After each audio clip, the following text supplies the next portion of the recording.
Hi, and welcome back to the panel room. It is time for one I've been waiting for a while. We're going to have fun tonight as we dust off some of our favorite panelists and we dive into talking about the pulps. I'm your host, Jim Nettles, and let's see who all has come along for a trip through the past and for us to maybe have a little bit of fun with what's going on today. So, Clay, you're up first. Yeah, hi. I'm Clay Griffith. I write primarily as Clay and Susan Griffith because my wife is named Susan. I just didn't add a name. And we write historical fantasy and sort of more recently have moved into what considered the pure pulp era of the 30s and 40s. Hopefully we'll be publishing some of that soon. Jenny? Hi, I'm Gini Koch. I write the Alien Catherine Kitty Cat series for Dog Books. I also write under a variety of other pen names and in all lengths and genres. And my statement is I think everything cool came from the pulps. Mr. Palmer. I am James Palmer. I write science fiction and pulp adventure. I write in the Shadow Council Archive series for Falstaff Books. I've also written a lot of pulp for the new pulp publishers, Airship 27, White Rocket Book, Pro Se Press, those guys. Pulp is how I learned how to write. That's where my that energy and focus come from. And I learned from the old pulp writers how to, crank stuff out. Jay? Hi everyone, I'm Jay Requard. Hi everyone, I'm Jay Requard. I'm an author of epic fantasy, sword and sorcery, and urban fantasy. My new urban fantasy trilogy from Falstaff Books, The Blessed and Possessed, will be out sometime this year. And I'm also the host of Pondering the Orb, a show that explores the best of fifth sense and fantasy books, which will be debuting its third season this Sunday, April 14th. Thank you for having me. And Fraser? I'm Fraser Sherman. I write mostly historical fantasy, also nonfiction. I'll be putting out a book on the pulp hero, Doc Savage, probably in September, definitely this fall.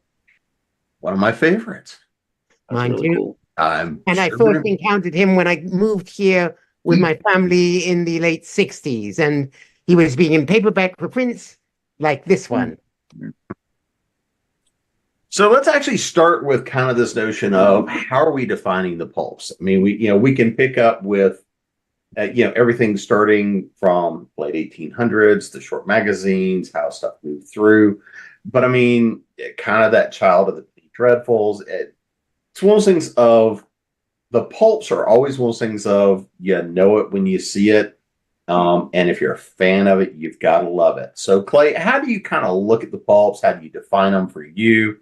And do you have a particular favorite kind of subgenre of the pulps? Yeah, I guess for me, I'm not adverse to everyone else's definitions too, but for me, it's the 20s through the 40s. It's primarily magazine style publishing versus books. Paperback novels didn't come along until like the World War II era, but these were sort of magazine format, size generally. Tended to be genre fiction, meaning they were plot driven, they were action adventure, a lot of westerns and mysteries. And a lot of writers who went on to be more literary genre writers started in pulps, and some people just stayed in pulps and just cranked out stuff for 2 cents a word for their life until the magazines went away.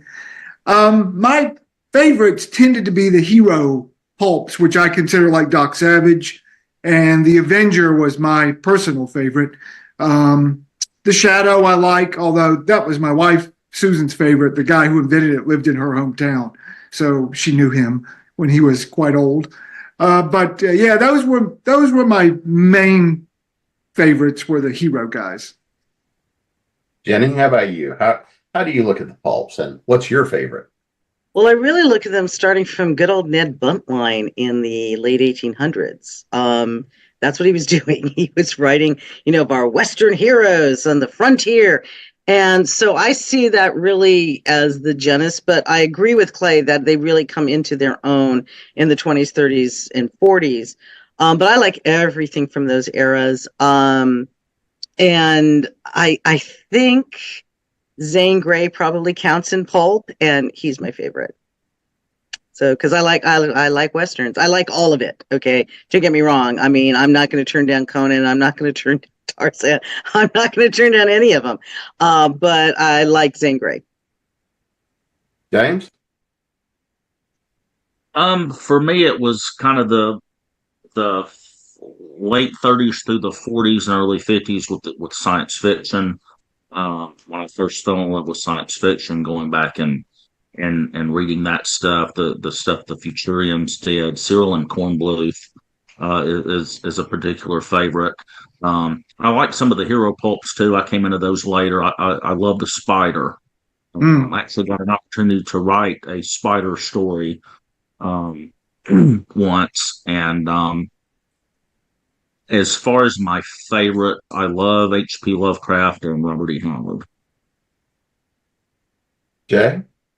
So to kind of go off what others have said, the pulps have started in the late 1800s, but they really kind of flourished during I would say, the 20s, 30s, 40s, all the way up into the 60s, because there was a lot of collections that came out, and a lot of those pulp authors kind of had their careers rejuvenated from it a little bit. For me, I've always loved sword and sorcery and low fantasy. I've always been a really big fan of adventure too.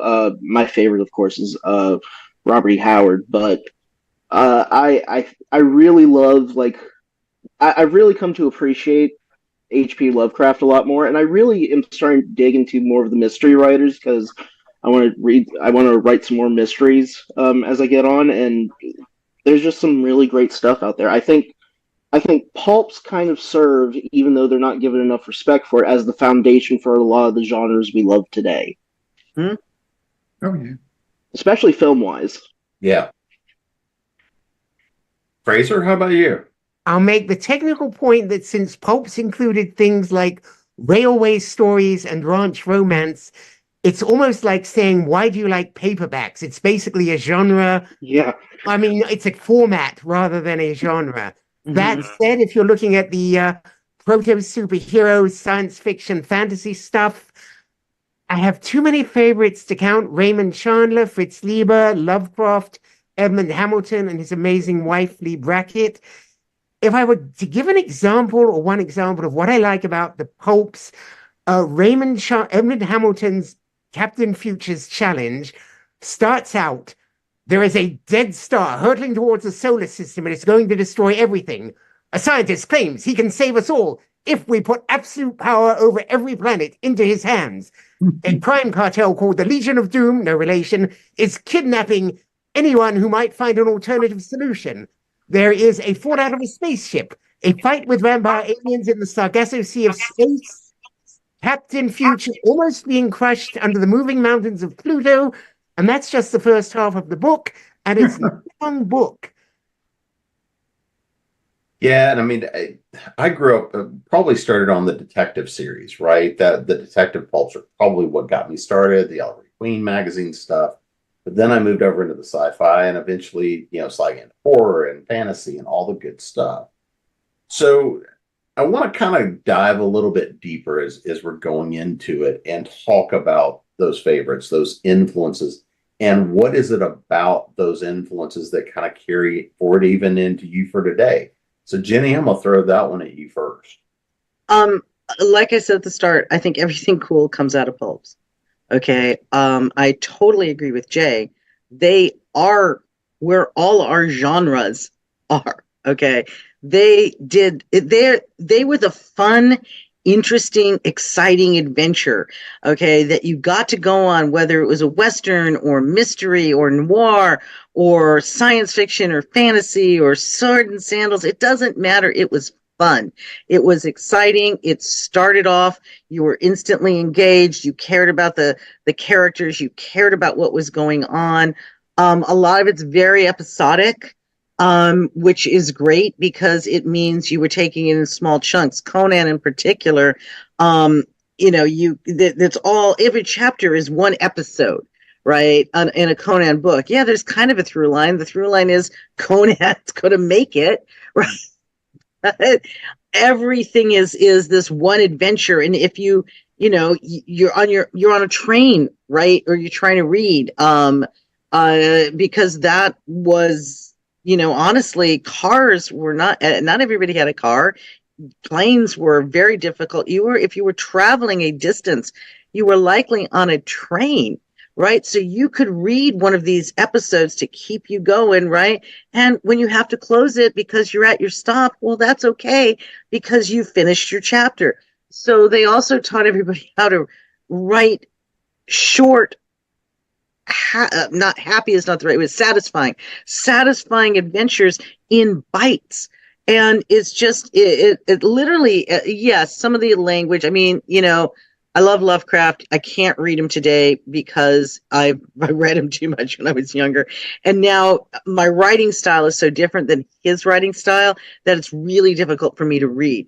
But I remember the stories, and on and on and on. Some of them, though, you could pick up. I think you can still pick up a Mike Hammer today, and it's still good. You're going to be like, by the third page, oh, I really have to know what's going on.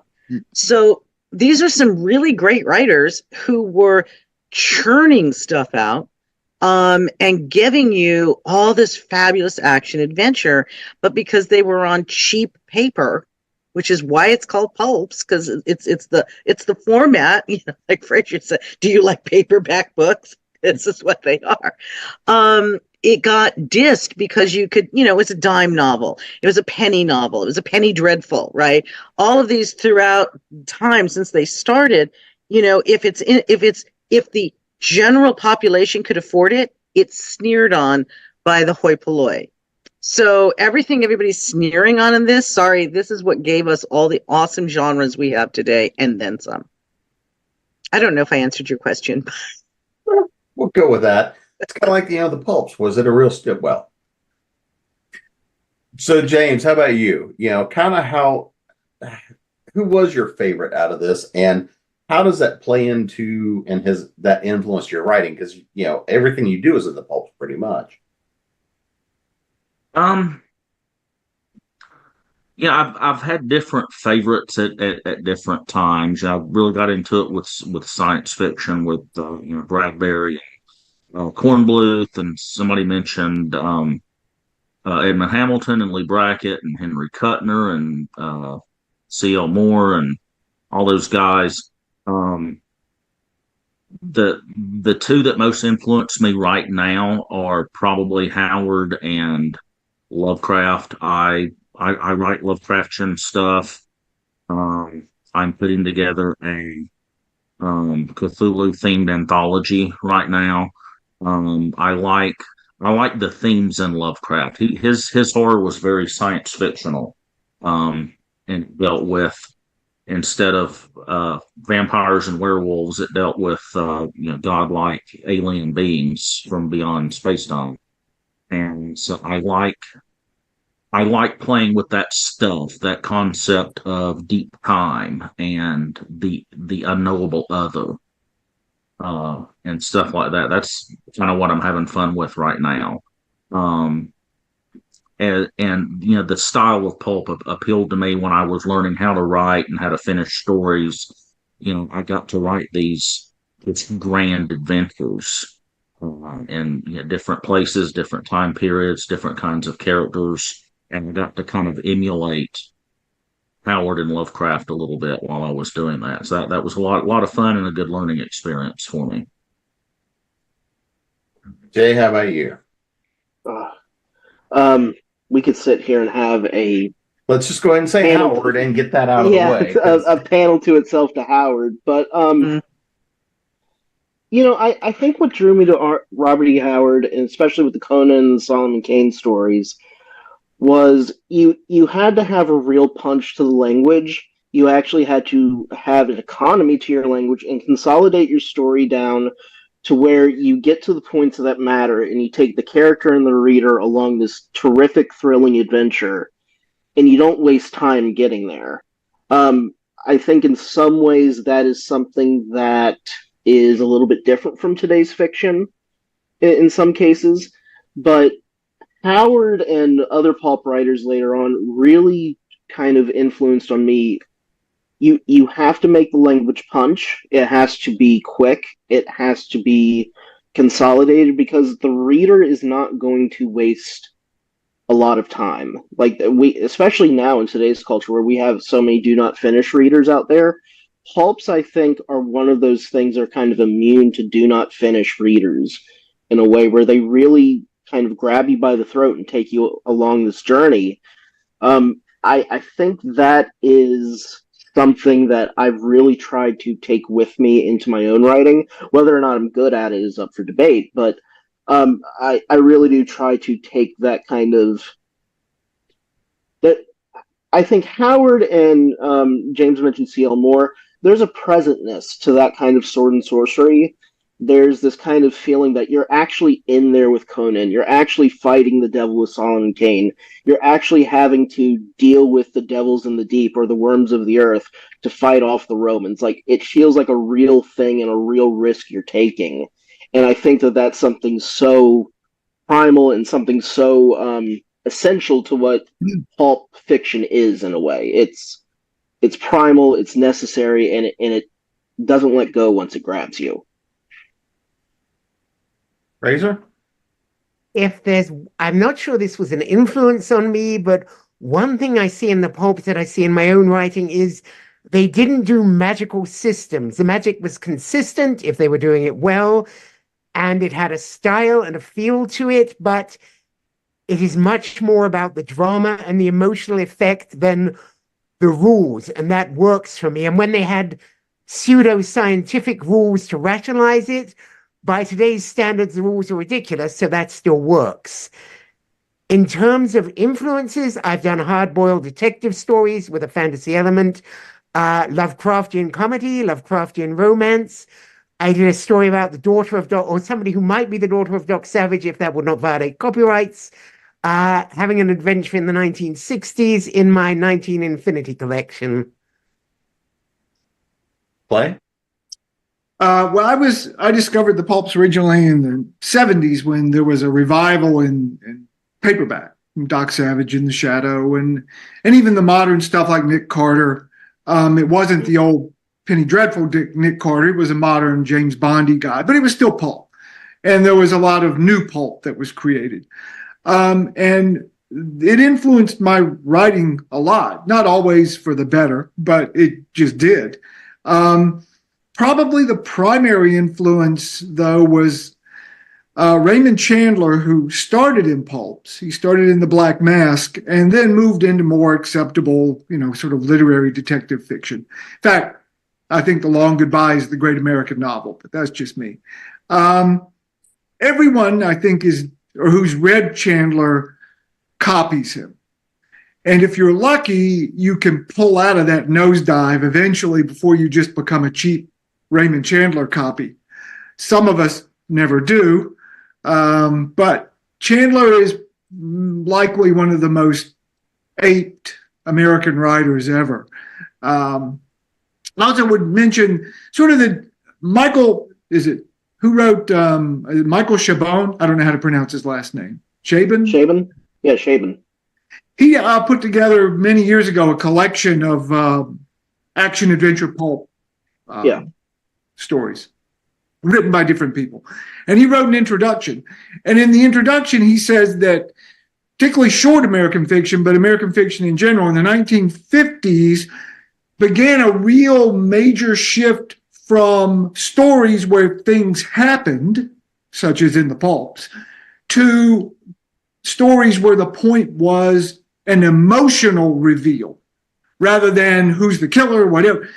American literature became about emotional revelation. And so you didn't have to have a lot of action adventure. You could have Norman Mailer. And I always thought that was an interesting idea. And my influence clearly comes from before that emotional reveal period, because I can often write very long pieces that have no emotion whatsoever in them. But they may well have a fight with an octopus on top of a train. So I'm not sure where that leaves you. Well, that could also be a romance. I mean, Well, sometimes you know. fall in love with an octopus. That's right. That's You right. don't know how they ended up on that train. That's right. no, it's just a lover's smack. I've seen Galaxy Quest. It's doable. Oh, So let's actually dive a little bit deeper, right? Let's actually talk a bit about what what are kind of the thematic and the structural and all those elements about pulp that we all have a love for, right? I mean, especially if we look at the stuff set 20s, 30s, 40s, 50s, you had a lot of the times the salacious covers. You had a lot of action, you had a lot of things going on, but it was all about keep it moving, keep it going fast.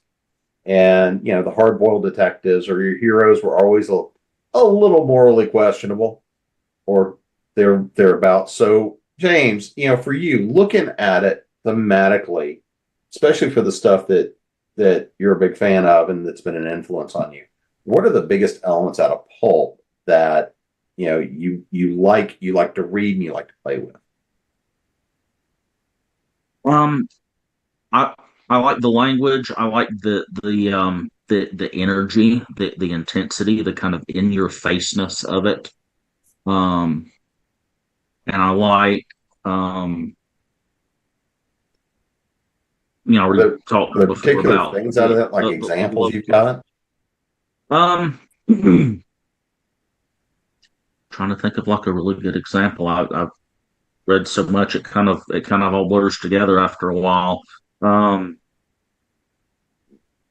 Just and what Jay was talking to about the economy of language. My thought process going into reading this stuff was, oh, they're making a penny a word, so they're gonna stretch that sentence out as long as they can and make as much money. Well, and that may have been true in some cases, but there's an economy that all the greats had, that Dashiell Hammett and Raymond Chandler, even Bradbury, and maybe even Lovecraft to some extent, Howard, that they didn't do that. That every word in there was in there because it needed to be in there.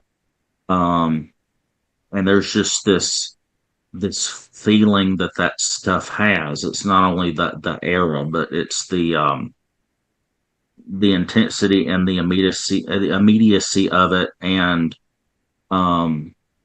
that kind of plot driven stuff. It kind of lays bare plot in a lot of ways, which is good to study. Just a few of the things that I like about it.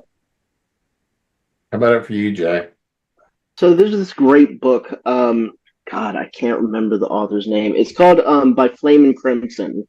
It's a kind of study. It was independently published, but it's a study of like sword and sorcery and kind of all the components you need to make sword and sorcery work. And I think one thing that I've always enjoyed about the sword and sorcery genre and pulps, because as I said, I'm starting to read mysteries. I'm noticing that this is crossing over in general as well.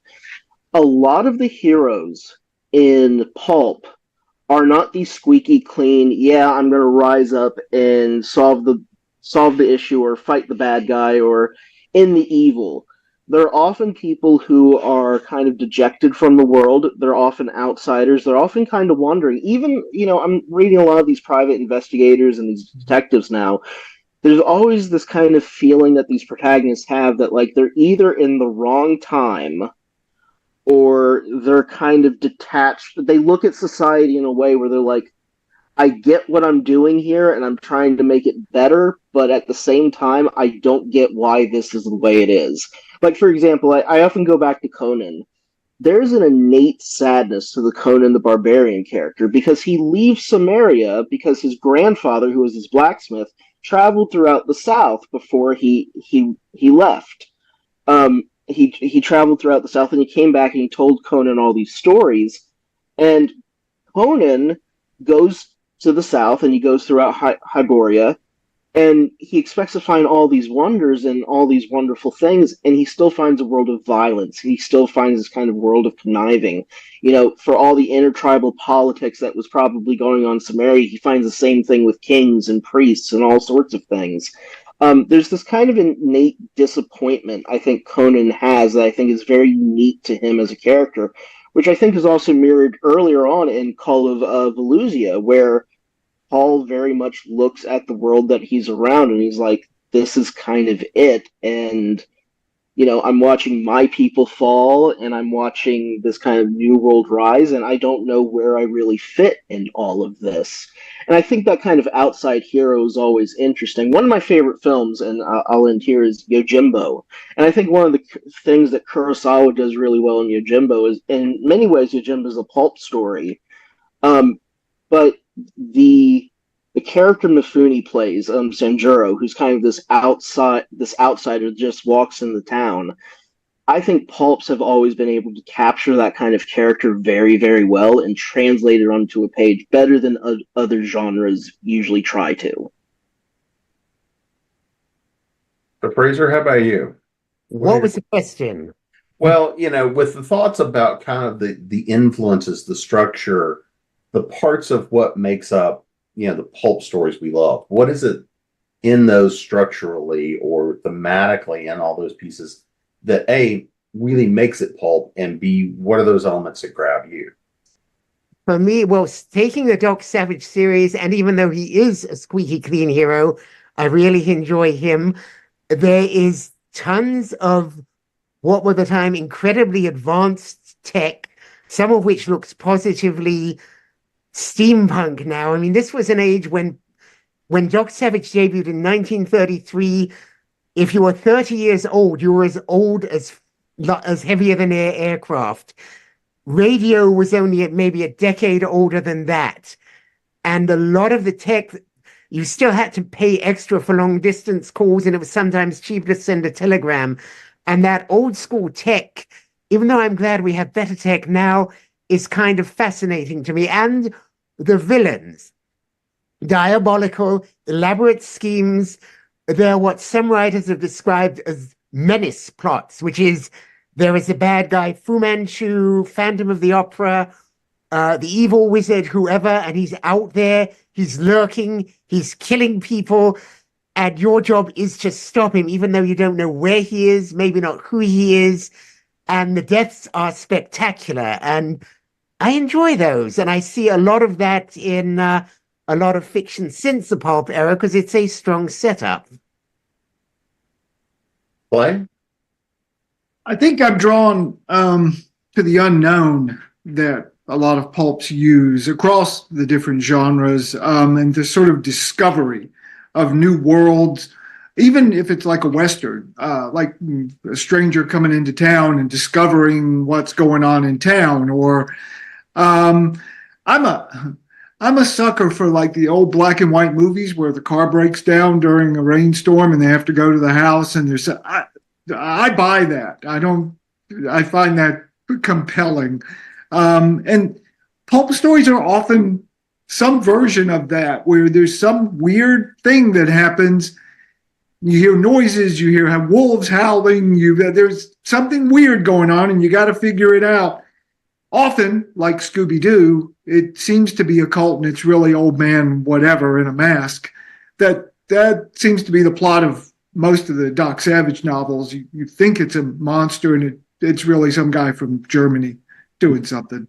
It's kind of a disappointment, but it's the journey before you get to pulling the mask off Old Man Jenkins.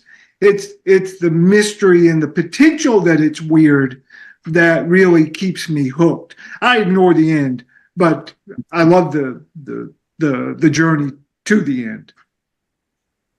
Jenny? Okay, so you asked for a favorite scene, and I have to kind of set the stage for this. My mother and grandmother were shockingly voracious readers, right? But they had views. We are related to Zane Grey, right? Ooh. There is one Zane Grey book that we had, and I was not allowed to read, and I quote, that trash. Okay.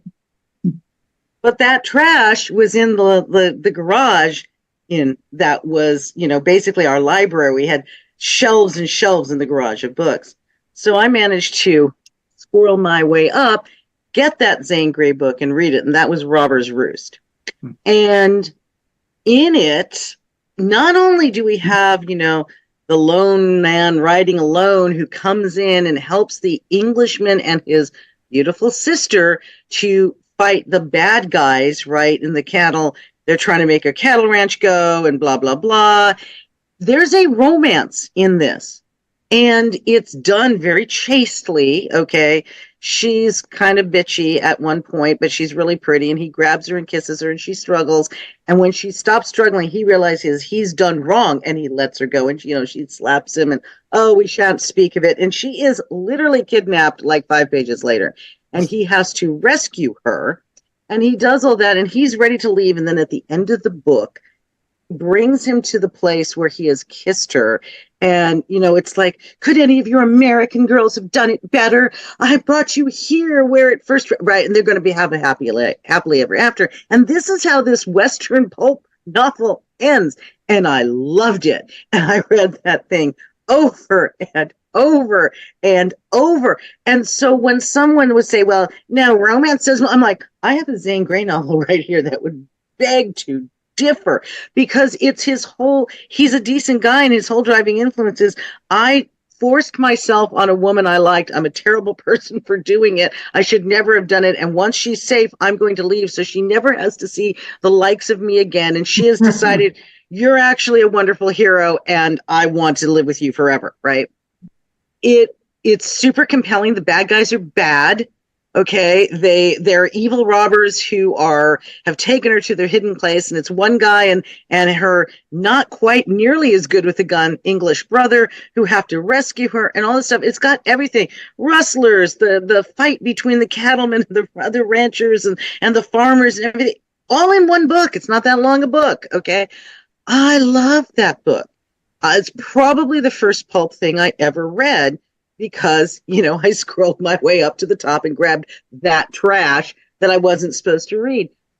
And they all have something like that in them. Most of them have there's romance in Conan. It doesn't last. Okay.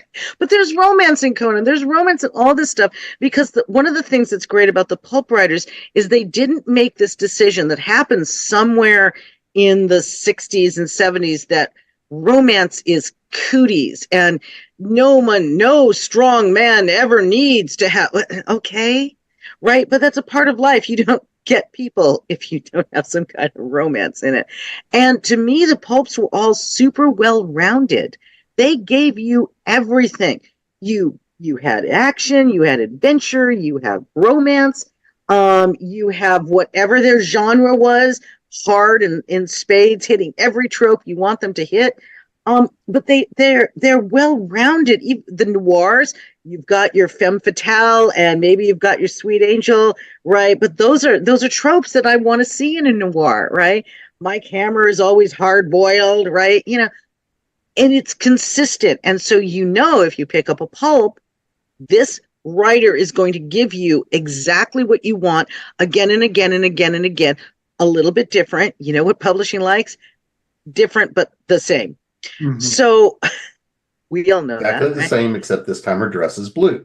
Yes, exactly. This time she needs to come from Moldavia instead of England. Okay, Zane? Whatever, right? But it's great because they're so filled with all the stuff that still makes genre good today. And that point Clay was making of like, oh, now it's all about emotions. And Jim said, that way you get Norman Mailer. And I'm like, and that's why I went back to the pulps, because I tried reading literary fiction and nothing happens. I want stuff to happen. It's more interesting. It's more fun.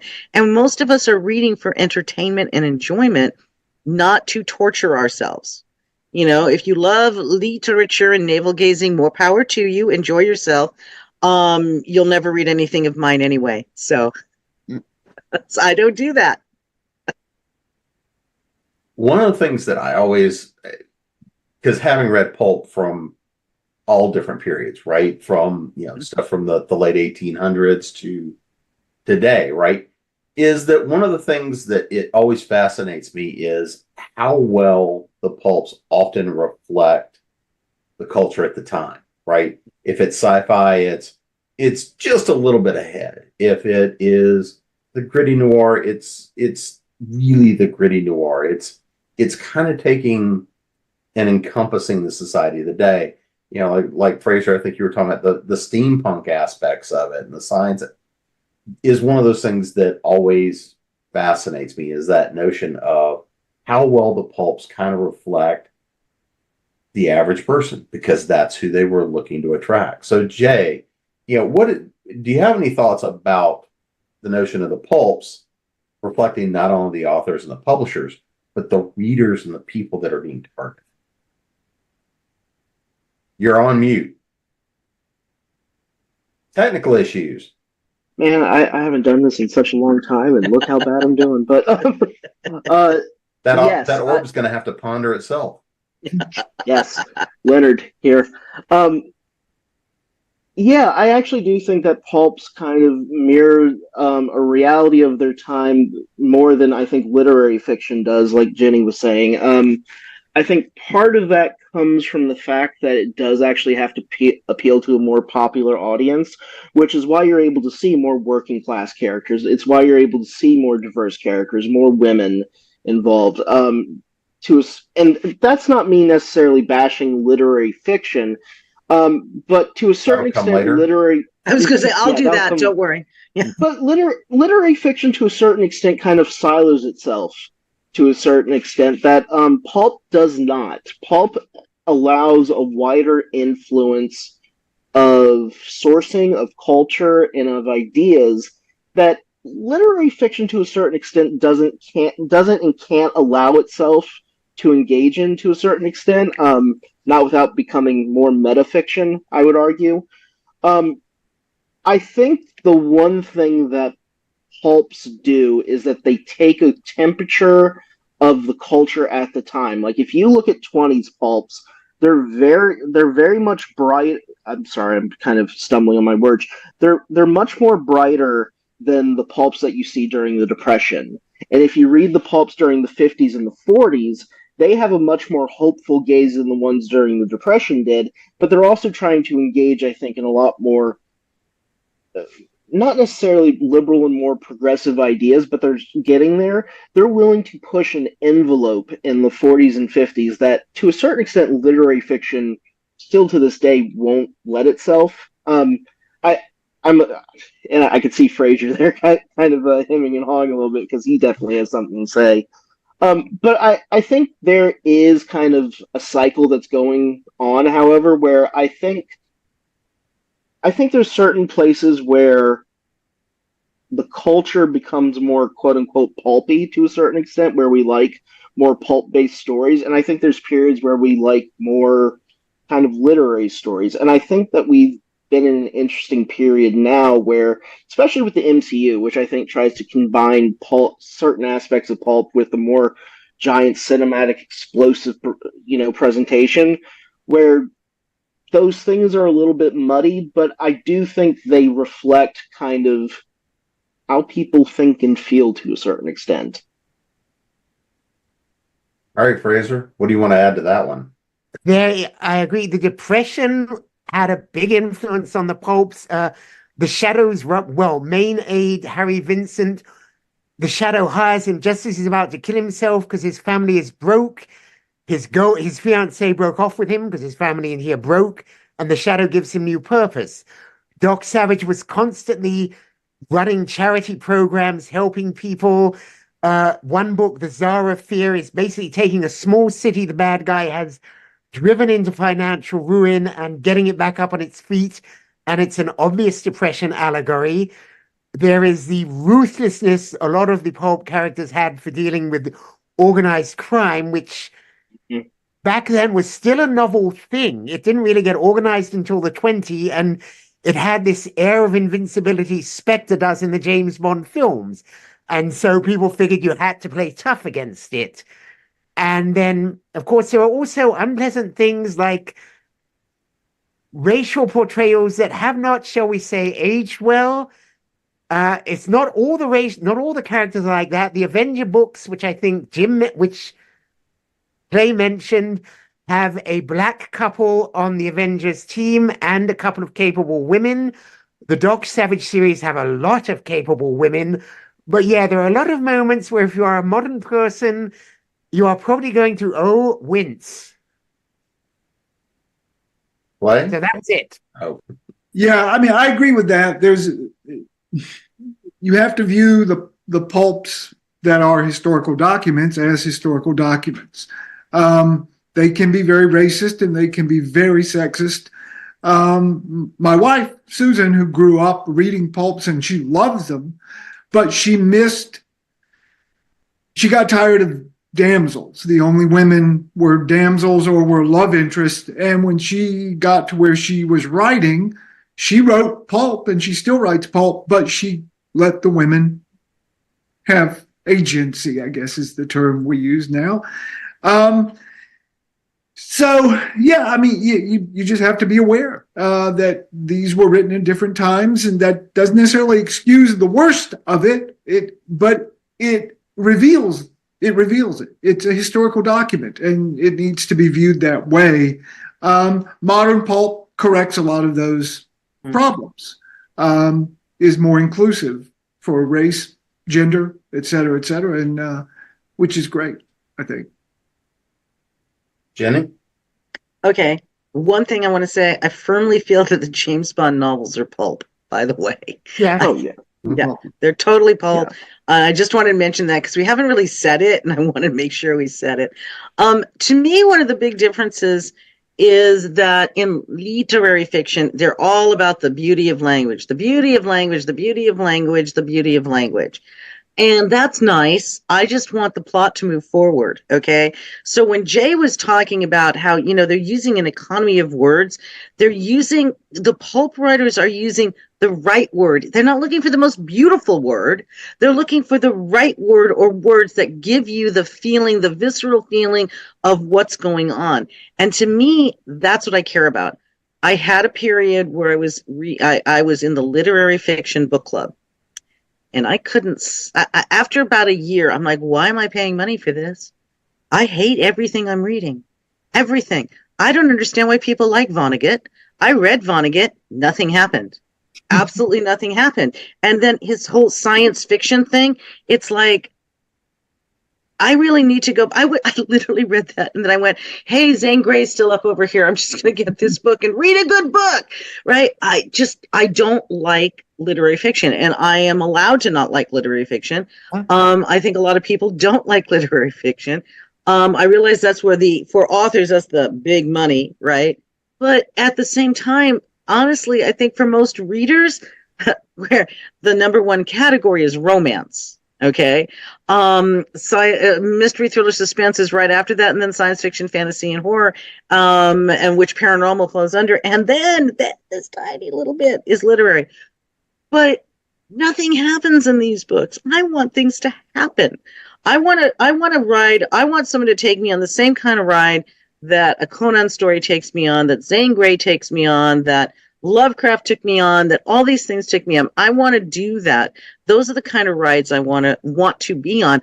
I could not care less about the beauty of language. I'm not saying that poets who write, I have several friends who are poets as well as novelists, and their word uses are beautiful. Okay. Yeah, it's really good, but I can read their stuff because stuff still happens. Whereas, because that's what I want. I mean, literally, I think it's safe to say that Robber's Roost was probably the first pulp thing I ever read. And I will go back to that over and over again as an example of a great book.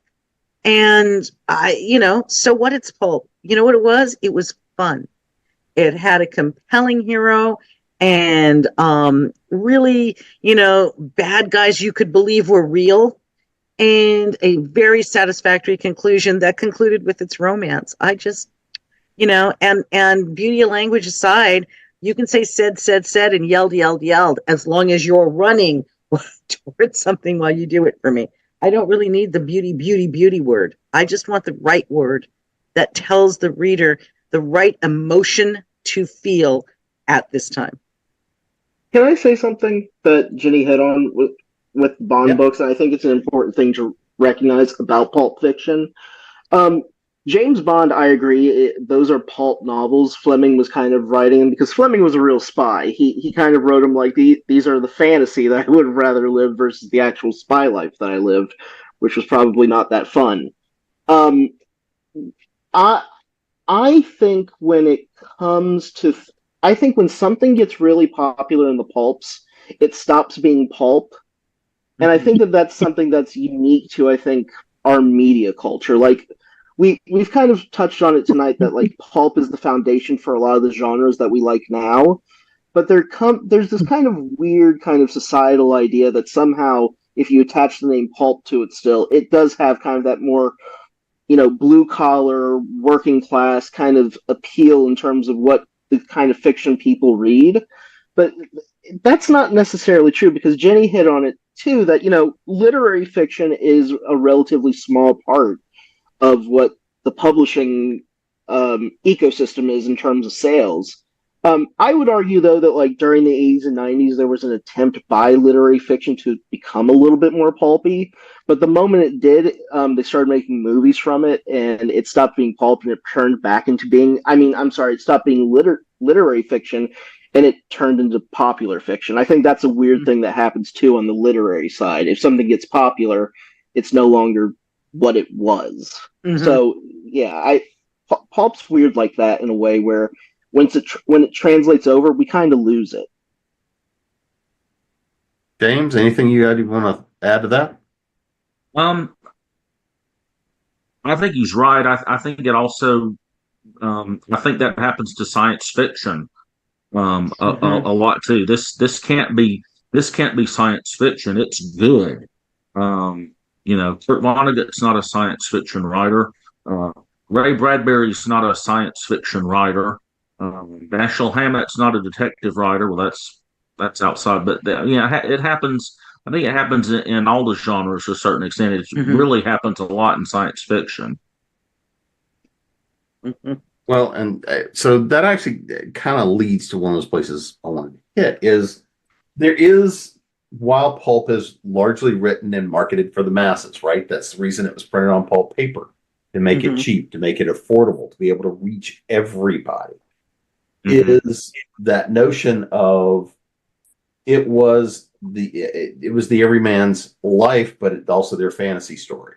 And one of the things that we saw happen was those pulp writers, some of them made their transition there in the 50s and 60s into TV instead of going literary fiction. That notion of instead of, literary having to edge its way a little bit, to sully itself slightly to actually have action go on. But one of the things that we saw a lot of was that notion of quick, fast, and this made its way through a lot of the radio dramas. So I mean, you can definitely see the corollary between pulp stories and radio plays, right? They were very fast. They were meant to be very episodic, everything else. So Fraser, when you look at a lot of that notion of pulp, the pulp influence, if we look at modern pulp, right? What's your take on modern pulp and what makes it pulp now? I think that is as much I know it when I see it factor as anything else. I mean, it may be marketed as a modern pulp or as science fiction, and you read it and think that's very pulp style, or horror or mystery. I have no idea what romance pulps write, so I can't compare there. Or like, to take an author I've read a little of, James Rollins. His stuff strikes me as very pulp. The first book I read, the climax is in a lost city inside a giant cavern. There is a underground mountain which has been carved into the shape of a man, and the now dead inhabitants lived inside the city. That is something you could easily run into in Doc Savage or Weird Tales, but he is a very successful mainstream author, so I'm not aware of anyone calling it pulp. Right. So yeah, it's definitely, what does the market call it? What do we call it? I mean, Michael Crichton was science fiction, but he was a best-selling author, so he got to be mainstream. Same thing. Clay, what are your thoughts on modern pulp? I don't know. I don't really know what modern pulp is. I mean, action adventure stories. I mean, hell, the stuff I write could be modern pulp. It wasn't marketed as such, but it certainly could be. It's got vampires and it's got werewolves. It's got monsters and a lot of shooting and running and jumping. But I mean, I see the term, new pulp or something, but I don't really know what it is. I mean, some of it is slavishly copying 1930s. It looks and feels like 1930s, and it's meant to. It's meant to be a callback to the fun stuff from the old days, and that's pretty clear that it's pulp. But just in general terms, I don't know if it has set boundaries or if it's like a big sort of amoeba. Jenny? I think you see most modern pulp on television. I could make a case easily that Star Trek's pulp, it's episodic. I think one of the big keys in pulp that we haven't talked about yet is that you don't need to start at the start. It doesn't matter, like the Phantom, for those who came in late. Sorry, 3 second, our minute recap, okay? And there you go. Off you go. For those you who still like him in purple. Pardon? Just because you still like him in purple. Yeah, I do. But I love the start of that. Okay. No one can diss the Zane in my presence. I love Billy Zane. But realistically, that's great. That was a total pulp. I mean, it's a pulp movie. That's what they're trying to make. Yeah. Okay. So I think more of modern pulp is happening on television, in some cases movies, than we realize, because they're episodic. You don't have to come in. NCIS, you can come in at any point. You'll figure out the dynamics of the team within before the first commercial break. You've got a murder, you've got everything else. That's a pulp series that's been running forever. Okay. All of these things I can point to, I could make a case for almost every long-running series that does not have an overarching arc, but X-Files has an overarching arc, but that's pulp right there. There is Monster of the Week all the time. So I think we see more of it now. I think the real pulps influenced generations of screenwriters, and importantly, the generations of screenwriters that started it, because Hollywood builds on. Okay, so Hollywood steals. Pardon? I said Hollywood steals. Hollywood does steal, but it builds on what it's stolen. So if your first screenwriters grew up reading the pulps, and they did, okay, that's what they're writing. And now the new screenwriters comes in, and this was hugely successful, so we're going to keep on doing it. So I think we see more pulp in visual media these days than I think any of us realize. But I totally agree with, I think it was Jay's point, that as soon as it becomes popular, it's not anymore, because pulp is an insult. It's still an insulting statement. Oh, it's a pulp, right? It's just the paper it's written on. Okay, but why do they tear off the covers off of Mass Market? Because Mass Market comes out of the pulps, right? And it's considered to have no value. What? Okay. Oh, it's a return. Rip, as you hear the Brooks scream in the bookstore in pain and agony. You could just return it and somebody could resell it. No, we're going to rip it to shreds because that's how we've always done it. Because that's how they did it with the pulps, because it was considered, again, lower class. And anything that's popular is no longer allowed to be lower class. My goodness, no, it's upper class. It's for everyone now, right? So I think the inherent snootiness that goes along with a lot of people's opinion of pulp is exactly what Jay said. As soon as it becomes popular, it's not that anymore. Oh, he doesn't do genre. He's literary. It's like, no, really, he's still very, very, he or she is very genre, but you've just decided that now it can be snooty. I don't feel strongly about this or anything. Really, I never guessed. I know. I have no passion about this at all. So, since we're talking snooty, James, what are your thoughts? I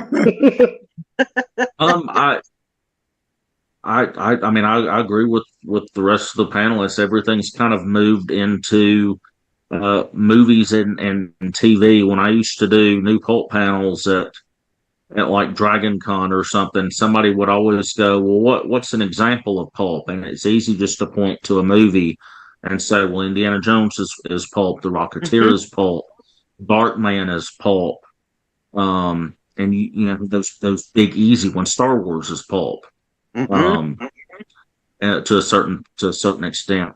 And then but you know, because it encompasses so many genres, it's one of those hard to define things, and it's hard for somebody that doesn't know to wrap their head around. But I was thinking about when y'all were talking about the TV shows that I grew up with in the 80s.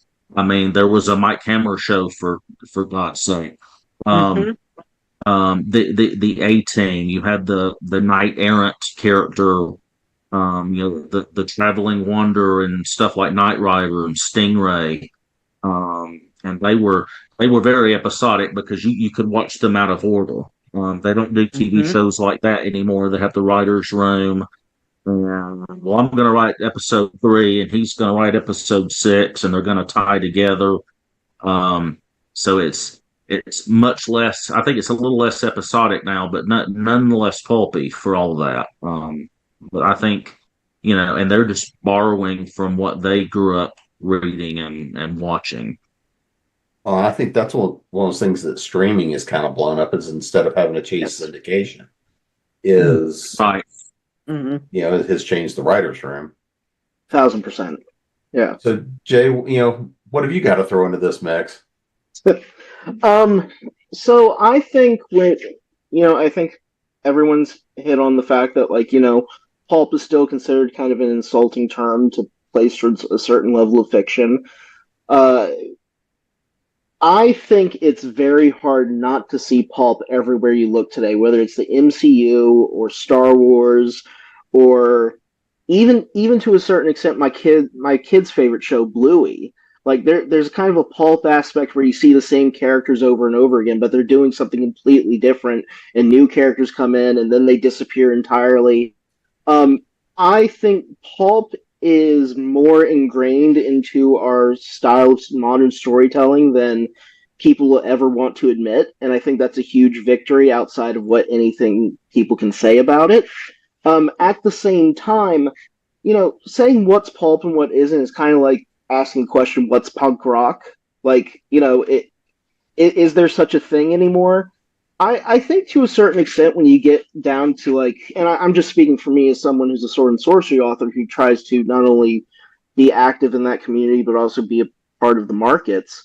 I think that there is a real resurgence in sword and sorcery right now, especially when it comes to digital magazines, e-zines, podcasts, audiobooks. And I think in some ways, like, it's still pulp, but we've just moved away from the paper. Like, it's a style now instead of a medium to actually print something on. And I think one day that will change in itself. Everyone was meant. I just have to say, and this may be me dating me, but, like, growing up as a kid, like, Alec Baldwin's The Shadow, Billy Zane in The Phantom, The Rocketeer, which was my favorite movie as a child. Those are, like, really, you know, those were considered failures by the standards back then. Right. But those movies are so influential that there are so many people of my age that we still talk about The Phantom and Rocketeer and The Shadow and stuff like that because of those films.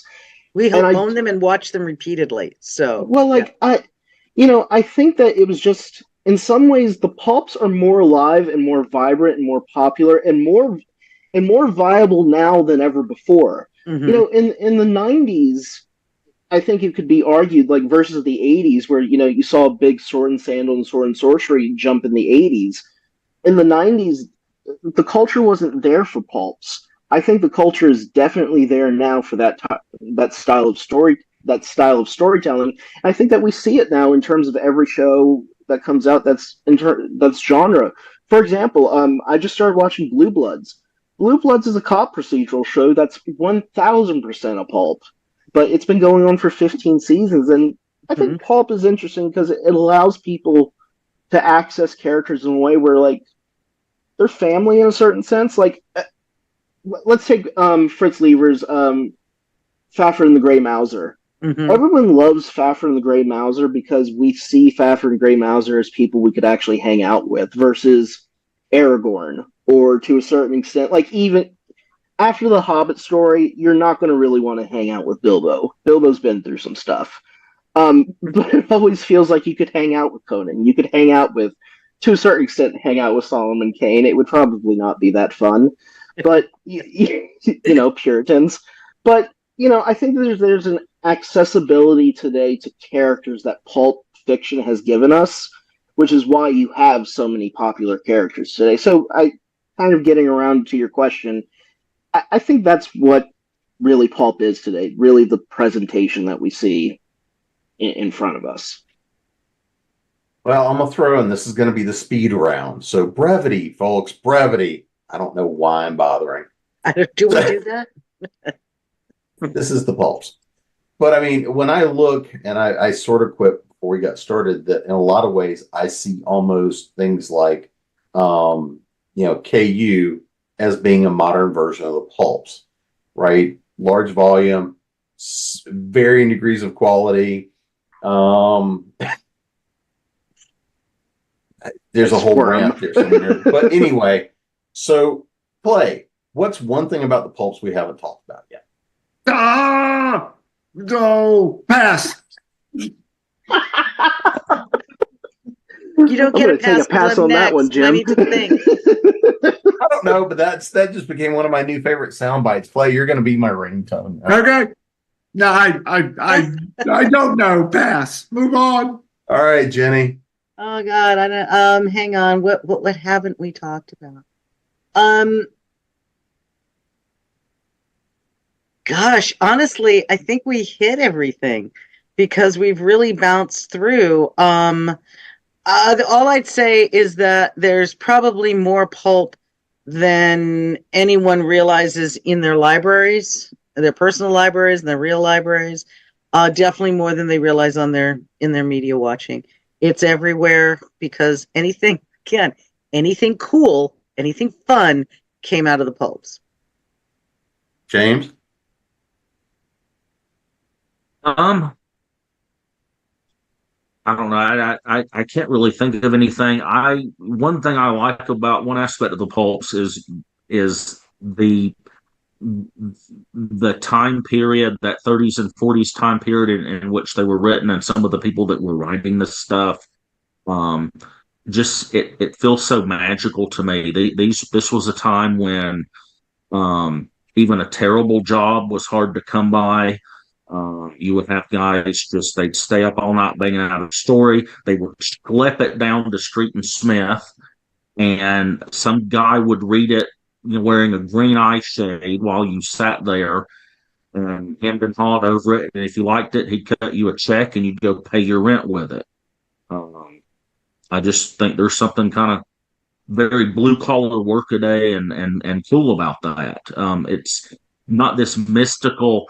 You know, people think of writing as this mystical thing on a mountaintop, or you go into the attic with a fanny bag with the knuckle bones of an orangutan and cast runes and call up your muse. And no, these guys were doing this stuff for beer money.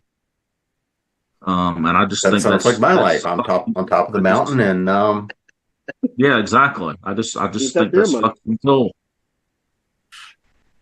Yeah. Okay. There it is. I did it. I was wondering if I could work it in. Jay.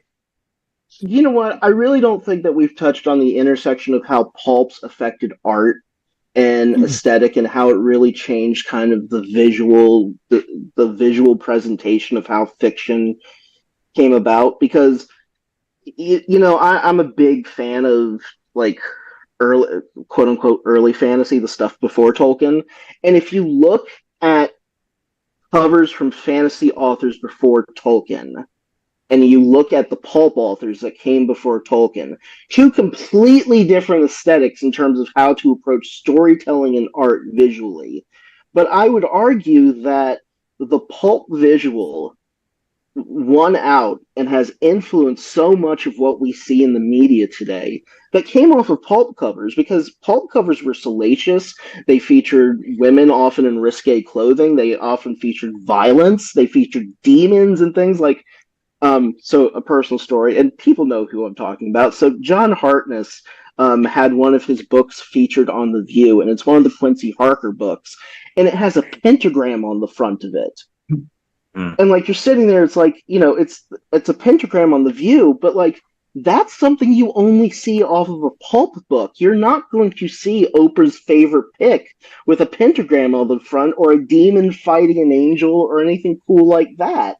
I really think when it comes to like quote unquote cool shit and art, we owe so much of that to the pulp art style that came out of the 20s, the 30s and 40s and the 50s and the 60s. That's a good point.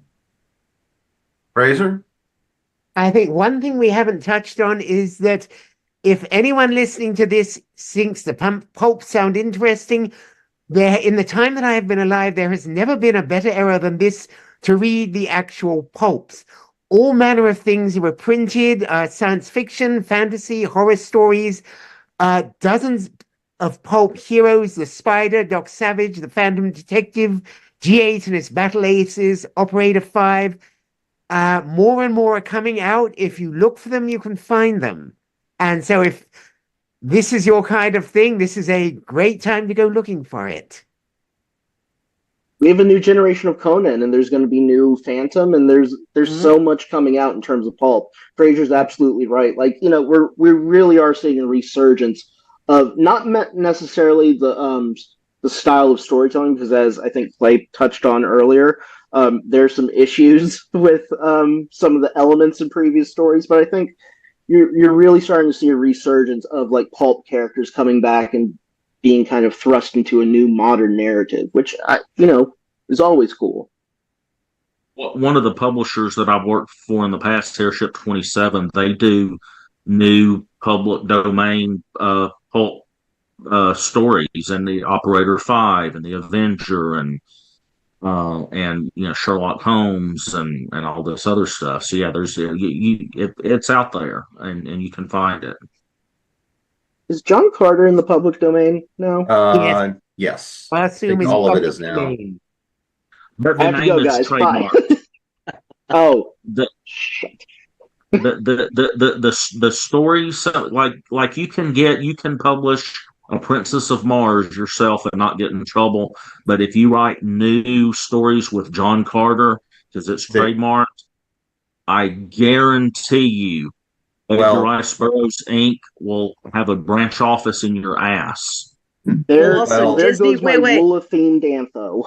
Disney bought the rights. I wouldn't go there. I really would. Don't fight them. And there's another John Carter film coming out. But I think that we'll wrap up the pulps there. But before we close the worn and beaten cover on this one, make sure they know where to find you guys. So, Clay, where can you can find us at clayandsusangriffith.com, and we're both on Facebook. Hey, our phone's ringing right now, if you can hear it in the background. They're already calling. Facebook and some of these other social media things that I've forgotten the names of. Pass. Which one of your pulps do people need to pick up? Just to go ahead and dive on in. Say again? I'm sorry. I said, which one of your pulps does somebody need to pick up to dive right on in? Read Vampire Empire, the first book, The Grey Friar.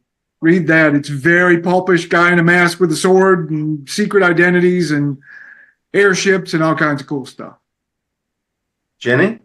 GiniKoch.com. I'm all over Facebook. If you want to sign up for my free newsletter, hook me up. You can do so from my main Facebook fan page, Hairspray and Rock and Roll. I'm also on X, Twitter, Blue Sky, Pinterest, and my most recent release is The Mystery Falls Girl, written by me with B.B. Bayless, available from Ginger Blue Publishing. That came out last month. And there's probably some pulpy, there's always pulp DNA in everything I write. James? You can find me at jamespalmerbooks.net. I'm also on Facebook. You can sign up for my newsletter and get a free book at my website. And I'm also on Patreon at James Palmer. So I'm always posting weekly updates and other fun stuff there. I'm also on Royal Road and most recently Ream. Jay? So everyone can find me at jrequard.com. I'm also always on YouTube at Pondering the Orb, which again debuts this Sunday for its 3rd season. In terms of like pulp fiction that you can read from me, I always suggest people read War Pigs, which is a sword and sorcery novella featuring orcs fighting their gods. Fraser? You can find me at frasersherman.com. That's FRASER. My most pulpy related thing is Savage Adventures in 19 Infinity, dealing with, again, a woman who might possibly be Doc Savage's daughter if she was out of copyright. And my book, Savage Adventure, looking at the many adventures of Doc Savage, will be out in September.